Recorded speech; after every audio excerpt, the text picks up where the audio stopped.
আসসালামু আলাইকুম বন্ধুরা, আশা করি সবাই ভালো আছেন। আমি আলহামদুলিল্লাহ ভালো আছি। কথা বলছি কেরিয়ার টিপস নিয়ে। আসলে বেস্ট কেরিয়ারের জন্য relationship is very very important. যে কোনো কিছুর ক্ষেত্রে বেস্ট রিলেশনের একটা বেস্ট আউটপুট আছে। আপনি আপনার কাজে কর্মে কোনো কারণে ছোটখাটো একটু ভুল হতেই পারে, মানুষ মাত্রই ভুল হয়। কিন্তু এই ভুলের ক্ষেত্রে যদি আপনি আপনার কলিগদের সাথে সিনিয়রদের সাথে একটা বেস্ট রিলেশন থাকে, তাহলে ভুলটা দেখবেন যে হালকার উপরে মাফ হয়ে যাবে, অথবা ভুলটা শোধরানোর জন্য আপনি সাজেশন পাবেন। কিন্তু আপনার যদি রিলেশন যদি ভালো না থাকে, তাহলে দেখবেন যে এটাকে হাইলাইটস করে লাল কালাই দিয়ে টপ ম্যানেজমেন্টের কাছে মেল দিয়ে ইভেন এমডি পর্যন্ত পৌঁছে দিতে পারবে যে এই লোক এই ভুল করেছে, এটার জন্য এরকম ক্ষতি হয়েছে। সুতরাং relationship is very very important. এটা পার্সোনাল লাইফ বলেন, ফ্যামিলিয়ার লাইফ বলেন, কেরিয়ার লাইফ বলেন, প্রফেশনাল লাইফ বলেন, ইভেন বন্ধু বান্ধবদের ক্ষেত্রেও relationship is very very important. এখন এই রিলেশনশিপ, বিশেষ করে আমরা এখানে প্রফেশনাল রিলেশনশিপের কথা বলবো, সেটা যাতে ইফেক্টিভ হয়, সুইটেবল হয়, এবং সেটার আউটপুট যাতে ফ্রুটফুল হয়, অলওয়েজ যাতে পজিটিভ ফ্রুটফুল রেজাল্ট পাওয়া যায়, সেই রিলেশনশিপের কথাই বলছি। How to do, how to build up, how to keep it up. প্রথম যেটা, ডোন্ট টেল এ লাই। আপনার সহকর্মীদের সাথে, সিনিয়রের সাথে, জুনিয়রের সাথে, আপনার বিজনেস স্টেক হোল্ডার যারা আছে তাদের সাথে কখনো মিথ্যা কথা বলবেন না, কনফিউশন নিয়ে কথা বলবেন না। না জানলে বলবেন যে আরে ভাই, সত্যি তো এটা আমার জানা নেই, বা এটা আমাকে জানতে হবে, এটা একটু আমাকে জেনে বলতে হবে, এটা আমাকে একটু দেখে বলতে হবে। সিনিয়র একটা জিনিস চাইলো, হুট করে আন্দাজি মারে দিলেন, অনুমান করে না, বলবেন যে স্যার স্যার এটা এই মুহূর্তে আমার জানা নেই, আমি একটু জেনে আপনাকে বলছি, বা জেনে বলতে হবে। সিনিয়ররা কখনো মাইন্ড করবে না, বলবেন হ্যাঁ ঠিক আছে, জেনে আমাকে তাড়াতাড়ি বলবেন। কোনো কারণেই মিথ্যা কথা বলবেন না। একটা ভুল হয়ে গেছে, বলবেন সরি স্যার, এটা আসলে আমি এরকম হবে বুঝতে পারিনি, বাট আমি এটা করেছি, সরি স্যার, এটা ভুল হয়ে গেছে, সামনে যাতে ভুল না হয় আমি সেটার জন্য প্রিকশন নেব। বাট না, আমি এটা করি নাই, এটা মিস্টার করিম করেছে, মিস্টার জসিম করেছে, মিস্টার রহিম করেছে, অন্যের দিকে চাপিয়ে দেওয়া, মিথ্যা বলা।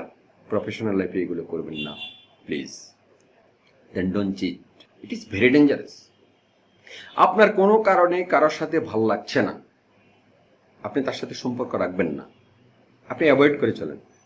হ্যাঁ, কিভাবে একজনকে অ্যাভয়েড করবেন এটার জন্য কিন্তু আলাদা একটা ভিডিওই দেওয়া আছে, সুতরাং এখানে ডিটেলস বলবো না। অ্যাভয়েড করার অনেক টেকনিক আছে, কিন্তু তাই বলে কারোর সাথে চিট করে, চিটিংবাজি করে সম্পর্ক নষ্ট করবেন, দূরে সরে যাবেন, সেটা কখনো করবেন না। যেটা একটা মানুষের পার্সোনালিটির উপর এফেক্ট করে। আপনি হুট হাট একজনকে কমিটমেন্ট দিলেন, আপনার জন্য এটা করব, আপনার জন্য এটা করব, আরে ভাই আপনার জন্য আমি এই এই ব্যবস্থা করে দিব। আপনার ক্ষমতায় নেই, আপনার কোম্পানিতে কোনো অপরচুনিটি নেই, আপনি 5 জনকে ভরসা দিলেন যে হ্যাঁ ঠিক আছে আমার কোম্পানিতে আপনাকে চাকরি দিয়ে দিব, কোনো সমস্যা নেই, এটা বলে আপনি তার কাছ থেকে সাময়িক একটা সুবিধা আদায় করলেন। পরবর্তীতে সেই লোক আপনাকে বলবে আরে দূর, এই লোক তো একটা চিটার, সে কথা দিয়ে কথা রাখে না। এমন কোনো প্রমিস কাউকে করবেন না যেটা আপনি করতে পারবেন না। একদম সহজ কথা। গুড রিলেশনশিপ, বেস্ট প্রফেশনাল রিলেশনশিপের জন্য এই 3টি জিনিস very very important. Don't tell a lie, don't cheat, and don't make promised you cannot keep. কাউকে কোনো প্রমিস করার আগে চিন্তা করবেন সেটা আপনার ক্যাপাবিলিটির মধ্যে আছে কি নেই। না হলে আপনার প্রমিস করার দরকার নেই, বলবেন যে ভাই আই উইল ট্রাই, এটা আসলে আমার সাধ্যের বাহিরে, তবু যদি কখনো সুযোগ হয় I will try. And before speak, think. থিঙ্কের প্রত্যেকটি শব্দের ব্যাপকতা রয়েছে, অর্থ রয়েছে। ফার্স্ট অফ অল, থিঙ্কের টি, চিন্তা করবেন is it true, is it helpful, is it inspiring. আপনি একটা বক্তব্য দিচ্ছেন, একটা কথাবার্তা বলছেন, আপনার কথা শুনে লোকজন কি ইন্সপায়ার হবে, নাকি অসন্তুষ্ট হবে, নাকি তার দুশ্চিন্তা যা ছিল আরো বেড়ে যাবে, সেটা চিন্তা করে কথা বলবেন। বা আপনার কথা শুনে কেউ কি আরো ব্যথিত হবে কিনা, সেটা একটু চিন্তা করবেন। দেন ইজ ইট নেসেসারি, আসলে আমি যে কথাটা বলছি এটা আদৌ দরকার কিনা, এবং কোথায় কোন কথা বলছেন, কোন কথাটি কোথায় বলা উচিত সেটা তো চিন্তা করতেই হবে। এবং বলার সময় চিন্তা করবেন এটা আসলে এই কথাটা এখানে বলার দরকার আছে কিনা। আপনি মনে করেন সাপ্লাই চেইন প্রফেশনাল হিসাবে একজন স্টেক হোল্ডারের সাথে, একজন সাপ্লায়ারের সাথে, নিউ সাপ্লায়ারের সাথে কন্ট্যাক্ট করতে গেলেন, সেখানে গিয়ে আপনি রাজনৈতিক আলাপ জুড়ে দিলেন যে ভাই আপনাদের এলাকার এমপি কে, আমাদের এলাকার এমপি অমুক, আমাদের এলাকার এমপি তমুক, আমাদের এলাকায় তো সরকারি এইরকম কাজ করছে অথবা করেনি। আপনাকে চিন্তা করতে হবে যে এই রাজনৈতিক আলাপটা আপনি এখানে বিজনেস কন্ট্রাক্টে গিয়েছেন নতুন সাপ্লায়ারের সাথে নতুন সোর্সের জন্য, এটিকে আদৌ দরকার আছে কিনা সেটা চিন্তা করলেই হবে। তখন আপনি বুঝবেন, আপনার ব্রেন আপনাকে নাড়া দিবে যে আসলে এই কথাটা এখানে আলোচনা করার দরকার নেই।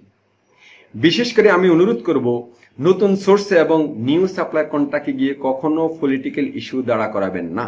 কারণ আপনি তো জানেন না আপনি যেটাকে পছন্দ করেন, আপনি যে দলকে পছন্দ করেন সে সেই দলের নাও তো হতে পারে। কারণ political issue is very very important and very very dangerous.